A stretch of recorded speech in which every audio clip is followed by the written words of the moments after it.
मत्ती का सुसमाचार अध्याय 7 वचन 13 और 14 मैं पढ़ रही हूँ, ध्यान देकर सुनो। सकेत फाटक से प्रवेश करो, क्योंकि चौड़ा है वह फाटक और सरल है वह मार्ग जो विनाश को पहुँचाता है, और बहुत से हैं जो उससे प्रवेश करते हैं।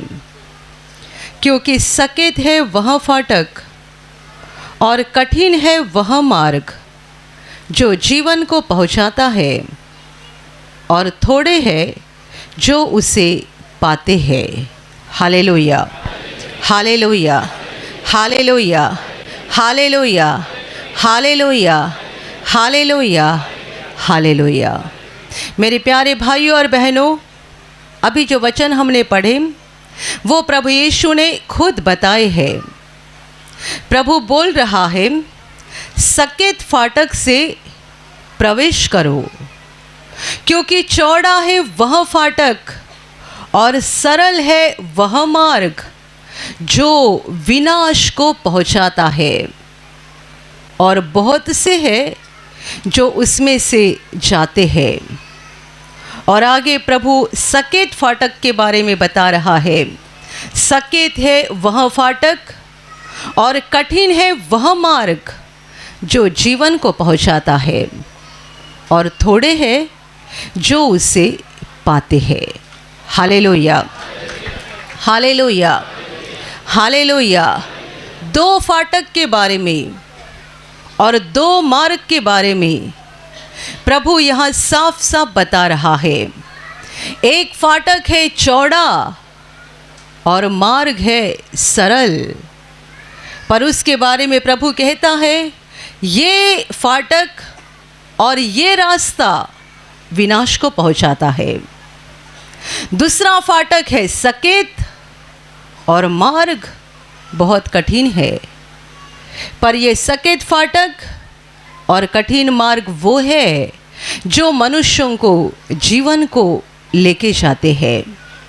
और प्रभु कहता है सकेत फाटक और कठिन मार्ग के बारे में प्रभु कहता है कि थोड़े हैं जो उसे पाते हैं। थोड़े लोग हैं जिनको यह रास्ता और यह फाटक मिल जाता है, और बहुत से हैं जो चौड़े फाटक से और सरल रास्ते से गुजरते हैं, जो रास्ता उनको विनाश की ओर लेकर जाता है।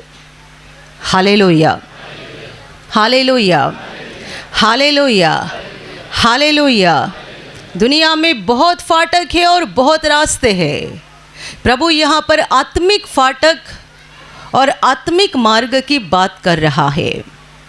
दुनिया का हर एक मनुष्य इन दो में से एक फाटक से अंदर जा रहा है और दो में से एक मार्ग पर चल रहा है। कितने लोग सकेत फाटक से जा रहे हैं और कितने लोग चौड़े फाटक से जा रहे हैं, इसकी गिनती तो प्रभु ने नहीं कराई है, पर इतना तो साफ कह दिया है बहुत से हैं जो विनाश के रास्ते से आगे बढ़ रहे हैं, और थोड़े हैं जिनको जीवन का रास्ता मिल गया है और वो जीवन के रास्ते से आगे बढ़ रहे हैं। Hallelujah, hallelujah, hallelujah, hallelujah, hallelujah. क्यों नहीं पूरा संसार यीशु पर विश्वास करता है? क्यों नहीं पूरी दुनिया परमेश्वर के नियम का पालन करके उसके अनुसार चल रही है?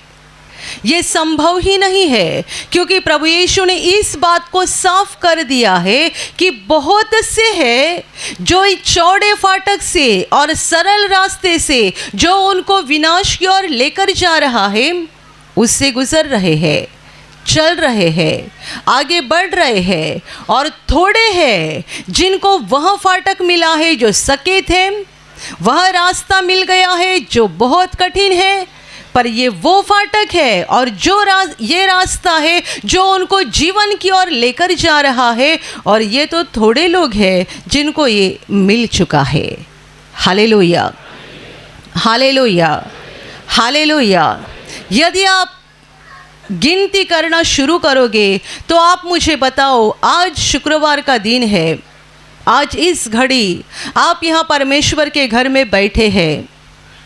शाम को बहुत सारे लोग यूट्यूब पर प्रार्थना सभा में भाग लेंगे और ऐसी कलीसिया यीशु के नाम से लोग जहाँ जहाँ इकट्ठा होते हैं, वहाँ वहाँ लोग प्रार्थना करते हैं, वचन को सुनते हैं, परमेश्वर की स्तुति गाते हैं, अपने मनों को परमेश्वर की ओर लगाते हैं।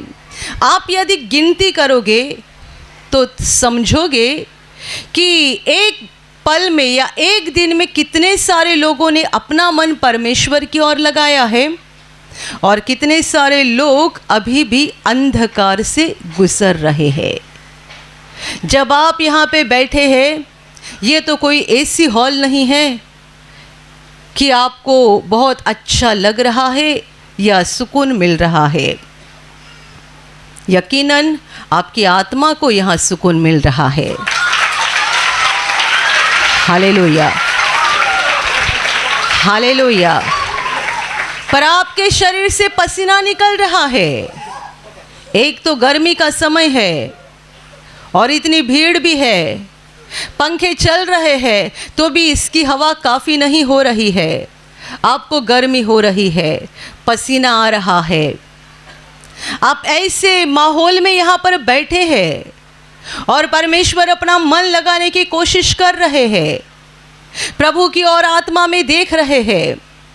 और इस घड़ी में कितने सारे लोग शराब के दुकान में बैठे हुए हैं, कितने सारे लोग जुआ खेल रहे हैं, कितने सारे लोग दुनिया की गलत गलत बातों में मशगूल हो गए हैं।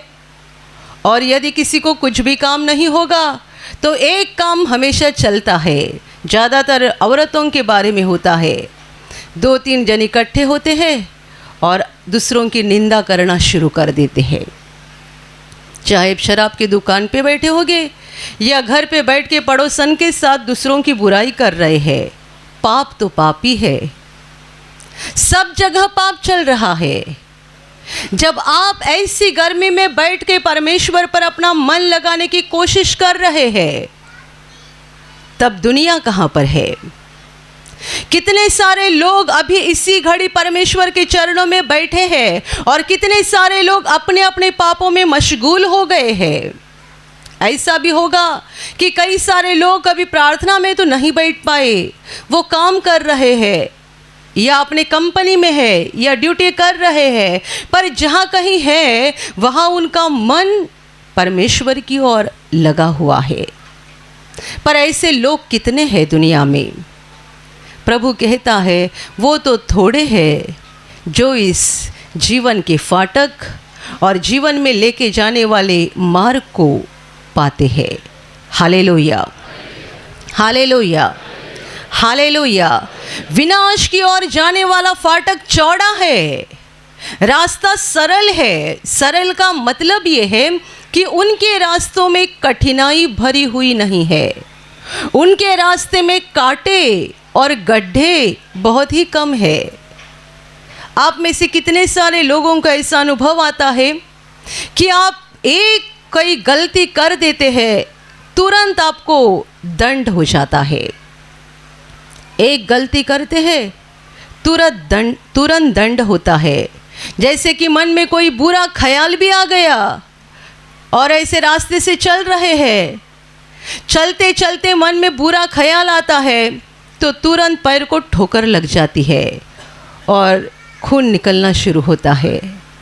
तब मन में ये सवाल पैदा होता है कि दुनिया में इतने पापी लोग हैं, बुरे बुरे काम कर रहे हैं, इनका सब अच्छा चल रहा है और मैं परमेश्वर के रास्तों से चलने की इतनी कोशिश कर रहा हूँ, इतनी कोशिश कर रही हूँ, तो भी थोड़ी गलती हो जाती है, तुरंत मुझ पर दंड आ जाता है। Hallelujah, hallelujah. आपके मन में ये सवाल है ना, मेरा पड़ोसी देखो कितना बुरा काम करता है पर इसका सब अच्छा चल रहा है, मेरा वो रिश्तेदार देखो कितना गलत काम करता है पर उसका सब अच्छा चल रहा है, और मैं दिन रात प्रार्थना यात्रा में लगी हूँ, मैं परमेश्वर के वचन को बोलती हूँ, वचन के अनुसार चलने की कोशिश करता हूँ, और तो भी मेरे साथ ही बार बार बुरी घटनाएं होती है, मेरे साथ ही ऐसा बुरा होता है। ये क्यों होता है? आज आपके सवाल का ये जवाब है कि आप अलग मार्ग पर है और वो अलग मार्ग पर है। वो ऐसे मार्ग पर है जिसके बारे में प्रभु कहता है वो सरल है, यानी उनको वहाँ ठोकर लगने के लिए कोई पत्थर नहीं रखा हुआ है, उनको गिराने के लिए कोई गड्ढा नहीं बनाया गया है, उनको चोट पहुँचाने के लिए कोई कांटा वहाँ पे नहीं रखा गया है। वे आराम की ज़िंदगी बिता रहे हैं, जो चाहे वो करते हैं, तो भी आराम से सब कुछ चल रहा है। और आप जिस रास्ते पे चल रहे हैं वो है कठिनाई से भरा हुआ रास्ता। पहली बात, ये कठिनाई से भरे हुए रास्ते पर प्रवेश करने का जो फाटक है वो भी छोटा है, सकेत है। इससे अंदर जाने को बहुत तकलीफ होती है, और अंदर जाने के बाद पता चलता है ये रास्ता भी कठिनाई से भरा हुआ है। प्रभु कहता है मेरी आज्ञा को छोड़कर दाहिने तरफ भी मत मुड़ना, बाएं तरफ भी मत मुड़ना। जैसा मैंने कहा है वैसे चलते रहना। हम तो पापी इंसान हैं, चलते चलते कितने बार हमारा बैलेंस जाता है। हम कई बार बाएं बाजू में झुक जाते हैं, कई बार दाएं बाजू में झुक जाते हैं, और जैसे झुकते हैं फटाक से हमारे ऊपर दंड आ जाता है। Hallelujah, hallelujah, hallelujah. आप बोलेंगे पर इतनी कठिनाई क्यों? प्रभु ने हमारे रास्ते में इतना कठिन क्यों, हमारा रास्ता इतना कठिन क्यों रखा है?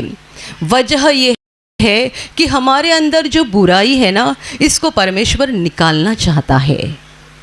परमेश्वर हमारे टेढ़े दिल को सीधा करना चाहता है।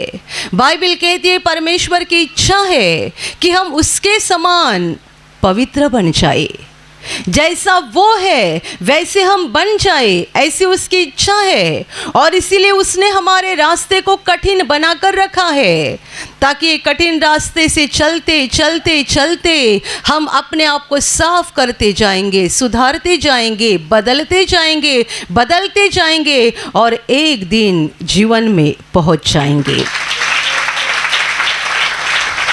Hallelujah, hallelujah, hallelujah, hallelujah. कभी कभी प्रभु यीशु पर विश्वास करके लोग जब भी विश्वास का सफ़र शुरू करते हैं, तब उनके मन में ऐसे भी ख्याल कई बार आते हैं कि हमारी पहली ज़िंदगी तो अच्छी थी, हम कुछ भी करते थे, ज़्यादा दिक्कत नहीं होती थी। अभी ज़रा कुछ किया तुरंत दंड आता है, मुँह से कुछ गलत निकला ज़बान को फोड़ी आती है। पहले कितनी गालियाँ देते थे, कितना बुरा बुरा बोलते थे, कुछ नहीं होता था। अभी मुंह से बस एक बुरा शब्द निकला या एक गाली आ गई, तुरंत ज़बान को फोड़ी आ गई। तो पहले का अच्छा था? आप नहीं जानते पहले का कितना अच्छा था और कितना बुरा था। विनाश की ओर जाने वाला रास्ता कठिनाइयों से भरा हुआ नहीं है, क्योंकि वहाँ का राजा शैतान है, अंधकार का राजा। और वो लोगों को कहता है मैं तुम्हें सब कुछ देने के लिए तैयार हूँ, पैसा भी दूंगा, घर भी दूंगा, गाड़ी भी दूंगा, ज़मीन भी दूंगा, और जो चाहिए वो दूंगा। बस एक बात मत करना, परमेश्वर के पास कभी न जाना, यीशु का हाथ कभी न पकड़ना। ये एक बात ज़िंदगी में कभी मत करो। यदि ये एक बात छोड़ दोगे तो मैं तुम्हें सब कुछ देने के लिए तैयार हूँ, सब कुछ।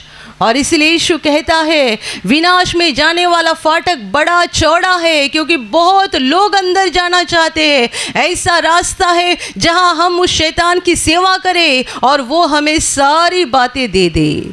शैतान ने यीशु को भी कहा था, ऊंचाई पर लेकर जाकर उसने प्रभु यीशु को दुनिया के सारे देश और उनका सारा वैभव दिखाया। और शैतान यीशु से कहता है ये सब कुछ मुझे सौंपा गया है, ये जो तू देख रहा है, ये सारे संसार के सारे देश, ये लोग, उनका सारा वैभव मेरे पास है, मुझे दिया गया है, मुझे सौंपा गया है। यदि तू चाहता है तो मैं तुझे दे दूंगा, मुझे प्रणाम कर, मेरे सामने झुक, मुझे नमन कर, तो ये सब मैं तुझे दे दूंगा, क्योंकि मैं जिसे चाहता हूँ उसे मैं ये सब दे देता हूँ। प्रभु यीशु कहता है, हे दुष्ट शैतान, मेरे ओर से निकल जा, क्योंकि लिखा गया है, प्रभु तेरा परमेश्वर, उसी को दंडवत कर, उसी की उपासना कर। यानी केवल परमेश्वर के आगे झुकना है और किसी को नमन नहीं करना है। Hallelujah, hallelujah, hallelujah. यदि ये बात शैतान ने प्रभु यीशु को बताई, वो इंसान बनकर आया था, उसे लालच में गिराने की कोशिश की, तो दुनिया के लोगों को वो कितनी कोशिश करता है लालच में गिराने के लिए। आप बस परमेश्वर से दूर हो जाओ, उस पर विश्वास करना छोड़ दो, उसकी प्रार्थना करना छोड़ दो, उसके वचन के अनुसार चलना छोड़ दो, बाकी सारी बातें मैं तुम्हें देने के लिए तैयार हूँ। आप बस अपनी आत्मा को शैतान को बेचने के लिए तैयार हो जाओ, वो आपको दुनिया का सबसे अमीर आदमी बना देगा। आपके पास पैसा आ जाएगा, बड़े बड़े बंगले आ जाएंगे, एक नहीं 10 बंगले देगा वो आपको, एक नहीं 10 गाड़ियाँ देगा, ढेर सारा सोना चांदी देगा, कितनी सारी ज़मीन देगा, दुनिया में कितनी सारी प्रतिष्ठा और मान सम्मान देगा, वो आपको सब कुछ देगा। पर एक चीज़ वो आपको कभी नहीं दे पाएगा, वो है पापों की क्षमा और मरने के बाद अनंत जीवन। उसने आपको पैसा दिया, सोना चांदी दिया, आपको मान और प्रतिष्ठा और सम्मान दिया, पर ये सारी बातें यहीं पे रहने वाली है। आपका पैसा आपको स्वर्ग में लेकर नहीं जा सकता है, आपकी ज़मीन जायदाद आपको स्वर्ग में नहीं लेकर जा सकती है। लोग क्या देखते हैं? पैसा मिलना चाहिए, बाकी कुछ ज़रूरी नहीं। मेरे पास गाड़ी होनी चाहिए, बंगला होना चाहिए, दुनिया भर की चीज़ें चाहिए, परमेश्वर मुझे नहीं मिला तो कोई बात नहीं है। Hallelujah, hallelujah, hallelujah. और इसीलिए तो प्रभु यीशु कहता है कि वो फाटक चौड़ा है, वो मार्ग सरल है और बहुत से हैं जो उससे जाते हैं। लोगों को ऐसे चौड़े फाटक से जाना अच्छा लगता है जहाँ कोई नियम नहीं है, कोई कानून नहीं है। अंधकार का राजा हमें नहीं कहता है दुश्मन को क्षमा कर, अंधकार का राजा हमें नहीं कहता है भाई से प्रेम कर, अंधकार का राजा हमें नहीं कहता है कि इस कानून का पालन कर या उस कानून का पालन कर। अंधकार का राजा कहता है मेरे सामने झुककर मुझे प्रणाम कर, बाकी मैं सब तुझे दे दूंगा। उसके राज्य में क्षमा का नियम नहीं है, प्रेम का नियम नहीं है, दया का नियम नहीं है। वो ना प्रेम करने को सिखाता है ना क्षमा करने को सिखाता है। Hallelujah, hallelujah. लोग जब पहली बार नए नए प्रार्थना में आते हैं और जब उन्हें पता चलता है कि हम यहाँ पर सिखाते हैं कि दुश्मन को क्षमा करनी चाहिए, तब कितने सारे लोगों का पहला ही दिन बड़ा कठिन हो जाता है, क्योंकि क्षमा करना हमारे स्वभाव में नहीं है। हम क्षमा करना नहीं चाहते हैं, हम नफ़रत करना अच्छे से जानते हैं। दूसरों से नफ़रत रखना या दूसरों पर जलना अच्छे से जानते हैं, पर क्षमा करना, सेवा करना, प्रेम करना, ये बातें नहीं जानते हैं। Hallelujah, hallelujah, hallelujah, hallelujah. ये परमेश्वर के राज्य के नियम है कि हमें दूसरों को क्षमा करनी चाहिए, दूसरों की सेवा करनी चाहिए, दूसरों की मदद करनी चाहिए, दूसरों के ऊपर प्रेम करना चाहिए। ये नियम है परमेश्वर के राज्य के। और जब हम इन नियमों का पालन नहीं करते हैं, गलत काम करते हैं, दुश्मनी रखते हैं, दूसरों को गलत बोलते हैं, मुँह से गलत बातें निकलती है, ऐसा हो जाता है, तुरंत दंड आता है। परमेश्वर कहता है मैं पवित्र हूँ और मैं चाहता हूँ तुम भी पवित्र बन जाओ। यदि तुम मेरे बच्चे हो तो तुम भी पवित्र बन जाओ। जैसा मैं प्रेम करता हूँ वैसे तुम भी प्रेम करने वाले लोग बन जाओ।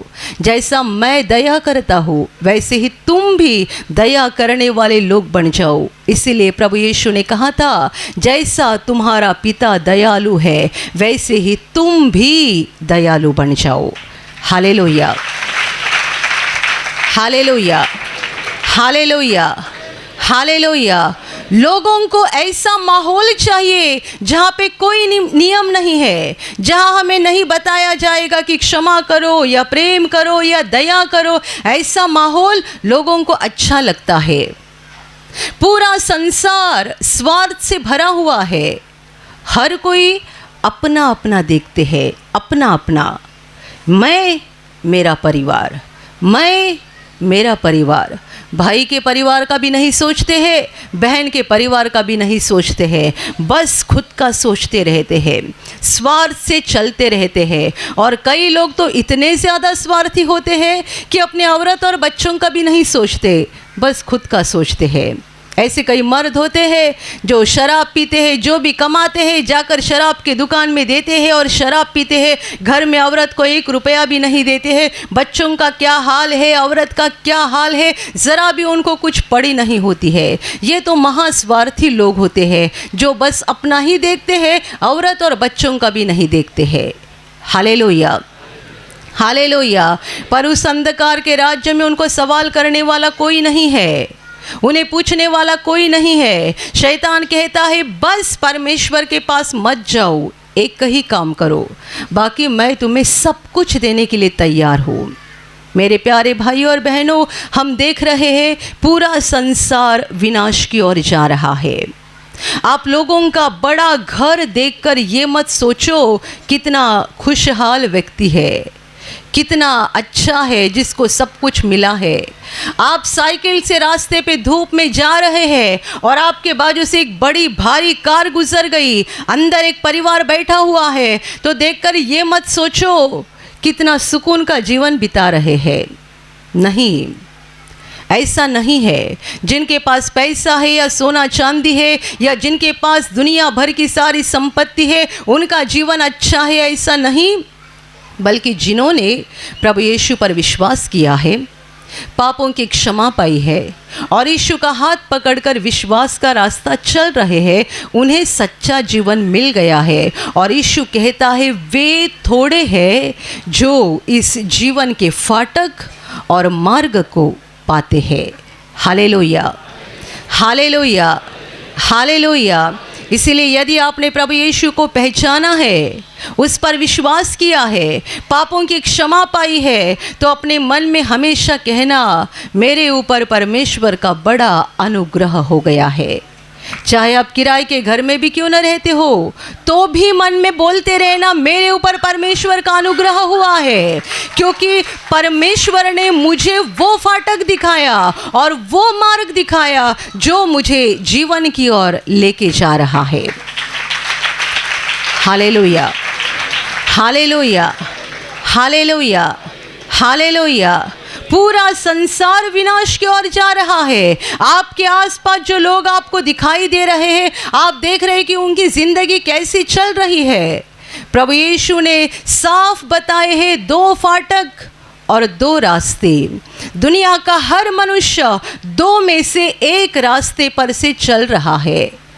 तो आप खुद भी ढूंढ लेना, परखना कि आपने कौन से फाटक से प्रवेश किया है और आप कौन से रास्ते पर से चल रहे हैं। जीवन की ओर जाने वाला फाटक और जीवन की ओर जाने वाला मार्ग यीशु है। यीशु ने खुद कहा था मैं ही द्वार हूँ, यानी दरवाज़ा, स्वर्ग की ओर जाने वाला दरवाज़ा वो है। और रास्ते के बारे में भी प्रभु ने कहा था मार्ग, सच्चाई और जीवन मैं ही हूँ। Hallelujah, hallelujah. यीशु मसीह मार्ग है, वो स्वर्ग का दरवाज़ा भी है और वही रास्ता है जो इस दरवाजे से अंदर जाते हैं और इस रास्ते पर से चलते रहते हैं, वो एक दिन अनंत जीवन में पहुंच जाएंगे। और प्रभु कहता है वो थोड़े हैं जो उसे पाते हैं। Hallelujah, hallelujah, hallelujah. तो जान लेना, यदि आपने इस रास्ते को पा लिया है और इस रास्ते पर से आप चल रहे हैं, तो प्रभु के खुद के शब्द में ये रास्ता कठिनाई से भरा हुआ है। ये कठिन रास्ता है। क्यों कठिन है? हमारे अंदर पाप भरा हुआ है, और जिस रास्ते पर से हम चल रहे हैं ये परमेश्वर का पवित्र रास्ता है। परमेश्वर हमारे अंदर की गंदगी निकालना चाहता है, बुराई को निकालना चाहता है, और हम पापी होने के कारण बार बार पाप में गिरते जाते हैं। और प्रभु हमें कहता है ये छोड़ दे, वो छोड़ दे, ये गलत काम बंद कर दे, वो गलत काम बंद कर दे, तो हमें कठिन होने लगता है। इसलिए प्रभु कहता है कठिन है वो रास्ता जो जीवन की ओर जाता है। Hallelujah, hallelujah, hallelujah. यदि हमें इस कठिन रास्ते से नहीं गुजरना है तो हमारे लिए दूसरा फाटक है और दूसरा रास्ता है जहाँ कोई हमें सताएगा नहीं, कोई परेशान नहीं करेगा, जहाँ हम खुशहाल जीवन बिता सकते हैं।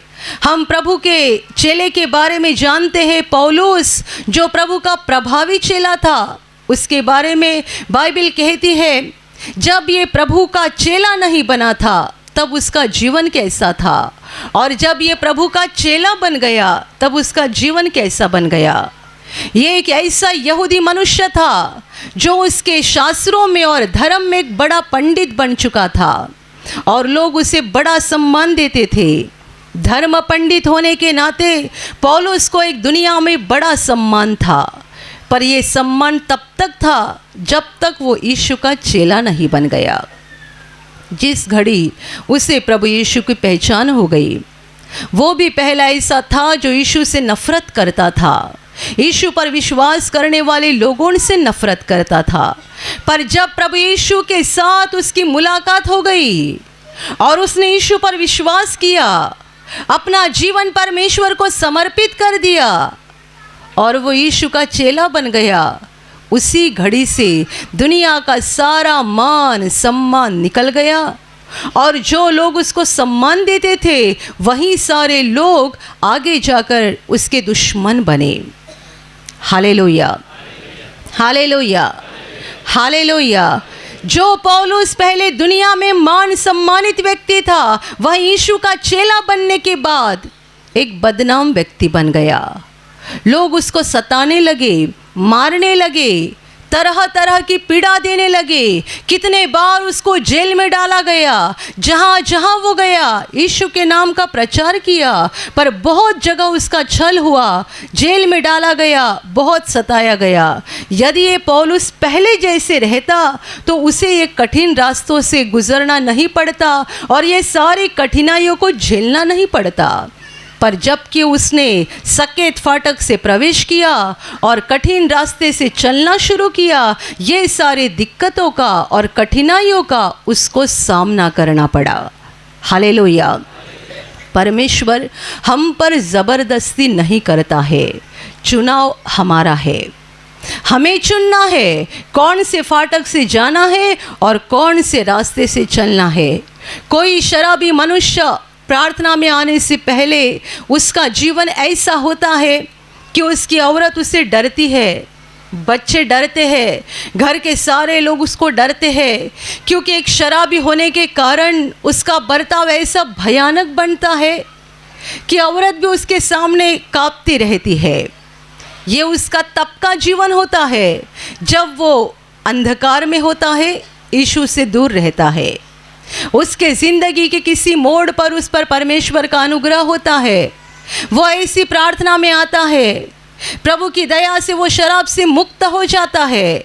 उसे अपने सारे गलतियों का, पापों का बड़ा दुख होता है कि मैंने कितने समय मेरे औरत को, बच्चों को, माँ बाप को सताया है। वो पश्चाताप करता है और आगे जाकर वो उनके साथ बड़ी नम्रता से और सौम्यता से बर्ताव करने की कोशिश करता है। Hallelujah, hallelujah, hallelujah. आप जानते हैं तब क्या होता है?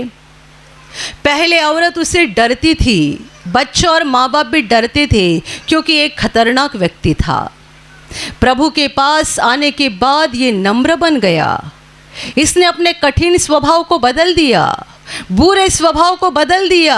अभी वो एक साधारण व्यक्ति बन गया, एक सौम्य और प्रेम नम्रता से भरी हुई व्यक्ति बन गया। अभी आगे जाकर ऐसा होता है कि उसकी औरत उसके ऊपर गुस्सा करना शुरू होती है, और औरत को उसकी एक भी बात पसंद नहीं आती है। और कुछ दिनों के बाद ऐसा माहौल होता है कि औरत अपने पति को ही डांटना शुरू कर देती है। पति ये सोचकर चुप रहता है कि मैंने इतने साल अपनी औरत को सताया है, अभी मैं इसे कुछ नहीं बोलूँगा। वो चुपचाप बर्दाश्त करता है, चुपचाप सहन करता है। तो औरत का चिल्लाना बढ़ जाता है, गुस्सा बढ़ जाता है, ये औरत का बुरा स्वभाव बढ़ते जाता है। पति पहला कैसा था? खतरनाक। अभी कौन बन गया? एक सौम्य व्यक्ति। जब भी पति खतरनाक था, औरत कांपती थी। अभी पत्नी खतरनाक बन गई और पति सौम्य बन गया। हालेलुया। तो कितने बार उसके मन में आता है, एक बार जाकर शराब पी के आऊँगा तो उसको मेरा पहला रूप दिखाई देगा। भेड़िया भेड़ बन जाते हैं तो शैतान उनको इतना सताता है, इतना सताता है। पहले भेड़िया था, अभी भेड़ बन गई। चुपचाप सारी बात को सुनते। औरत कहती, क्या हर बार प्रार्थना में जाते हैं, कोई काम धंधा नहीं है क्या घर में बैठे बैठे बाइबिल पढ़ते हो, जाके काम धंधा करो। ये बोलता है, मैं पहले यही तो करता था, काम धंधा ही करता था, पर सारा पैसा शराब में उड़ा देता था, घर में कुछ नहीं देता था, तुमको सताता था, उसकी तो याद करो। वो याद आती नहीं। पहले ये खतरनाक था, अभी औरत खतरनाक बन जाती है। फिर ऐसे मनुष्य के मन में ये विचार आना शुरू हो जाता है कि क्यों ना मैं अपनी पहली ज़िंदगी बिताना शुरू करूं। पहला अच्छा था ना, औरत मुझे डरती थी, माँ बाप डरते थे, अभी माहौल अलग बन गया है। शराब जिसने छोड़ी है और जो व्यक्ति सभ्य बन गया है, उसकी हालत ऐसी होती है कि चारों तरफ से भेड़िया है और भेड़ियों के बीच में अकेली भेड़ फंस गई है। क्योंकि अभी माँ बाप, औरत और औरत के भी रिश्तेदार सब आके गुस्सा करते हैं, सब आके बोलते हैं। तभी इसको लगता है क्यों ना मैं अपनी पहली ज़िंदगी शुरू करूँ। हालेलुया। और मैंने ऐसे मर्द को देखा है कई सारे कि वापस जाकर वो अपने पुराने ज़िंदगी में लौट जाते हैं। और ये बहुत बुरी बात है जो परमेश्वर नहीं चाहता है। ध्यान में रखो, यीशु पर विश्वास करके चलना यानी सकेत फाटक से अंदर जाना और कठिन रास्ते से बढ़ते रहना। ये रास्ता कठिनाई से भरा हुआ है। इस रास्ते पे हमारे लिए खुशी की बात, दिल को शांति देने वाली बात यह है कि चाहे कठिनाई कितनी भी क्यों ना आए, मुसीबतें कितनी भी क्यों ना आए, पर इस रास्ते पर हम अकेले नहीं हैं, हमारा प्रभु हमारे साथ है। Hallelujah, hallelujah. प्रभु ने हमें ये वादा नहीं किया है कि तुम्हारे जीवन में कुछ संकट या दिक्कत नहीं आएगी, बल्कि प्रभु का वादा ये है कि दुनिया के अंत तक मैं तुम्हारे संग हूँ। Hallelujah, hallelujah. मुझ पर विश्वास करने के बाद तुम्हारे जीवन में कोई बीमारी नहीं आएगी, कोई संकट नहीं आएगा, कोई परेशानी नहीं आएगी। ये प्रभु का वादा नहीं है। प्रभु का वादा ये है, मुझ पर विश्वास करके जीवन बिताना शुरू करोगे तो मैं तुम्हारे साथ रहूँगा हर दिन हर पल। कब तक? प्रभु कहता है दुनिया के अंत तक मैं तुम्हारे साथ हूँ।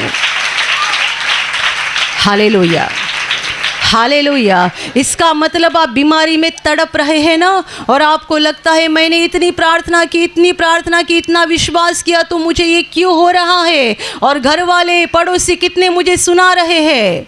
आपको लगता है ना, मत भूलो, ऐसी हालत में आप अकेले नहीं हैं, प्रभु आपके साथ है। वो है आपके साथ। वो क्या कर रहा है? वो आपके पास रुककर आपकी ओर भी देख रहा है और आपको सताने वालों की ओर भी देख रहा है, और वो आपको कहता है धीरज धर, धीरज धर, धीरज धर।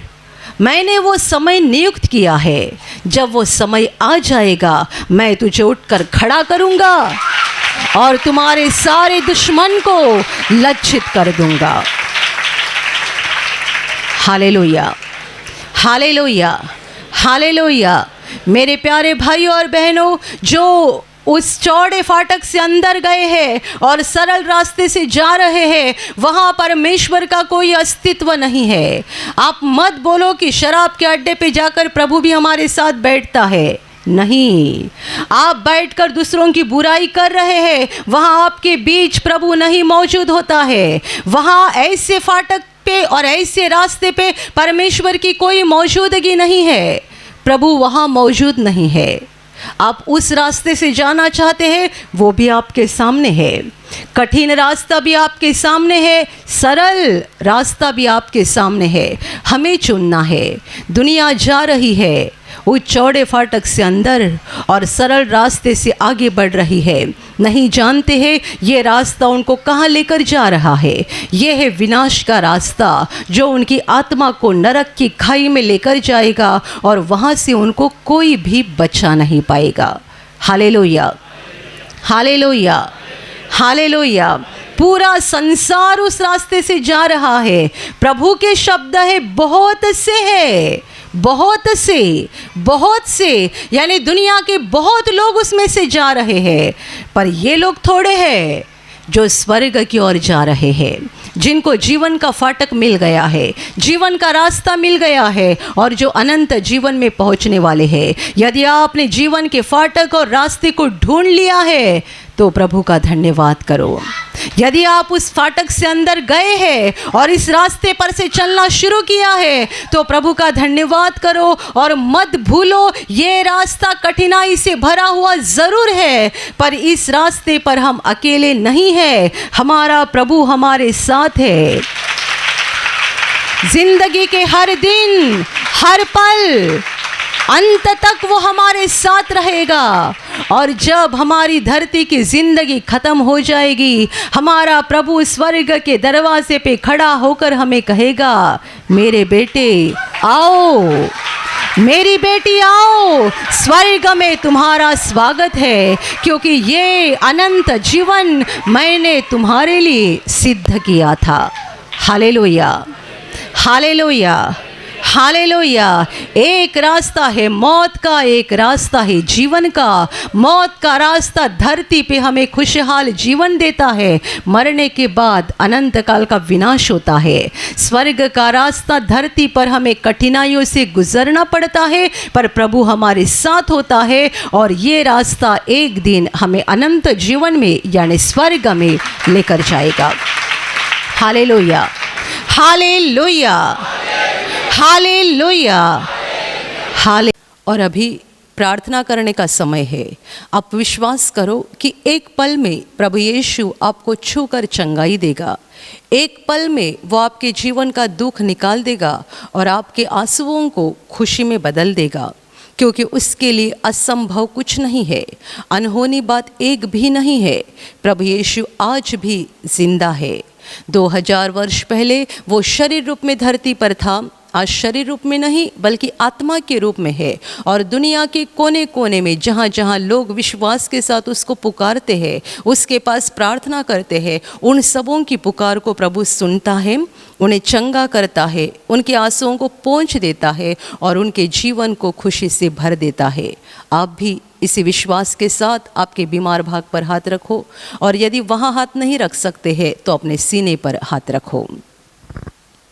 प्रभु यीशु के नाम से इसी क्षण आपके शरीर की सारी बीमारियां निकल जाए। यीशु के नाम से आपके जीवन का सारा दुख निकल जाए। शैतान का हर एक काम आपके जीवन से और आपके परिवार से पूरी तरह से नष्ट हो जाए। यीशु के नाम से, प्रभु यीशु के नाम से शैतान का सारा काम आपके जीवन से नष्ट हो जाए। सारी दुष्ट आत्माओं को प्रभु यीशु के नाम से मैं आज्ञा दे रही हूँ, इसी क्षण इन्हें छोड़कर निकल जाओ और वापस उनमें नहीं आना। इसी क्षण प्रभु का महान सामर्थ आपके ऊपर आ जाए, प्रभु का महान सामर्थ आपके ऊपर आ जाए, प्रभु का महान सामर्थ आपके ऊपर आ जाए। इसी घड़ी पवित्र आत्मा की खुशी आपके दिल में आ जाए, पवित्र आत्मा की शांति आपके दिल में आ जाए और आपका जीवन स्वर्ग की रोशनी से भर जाए। आमीन।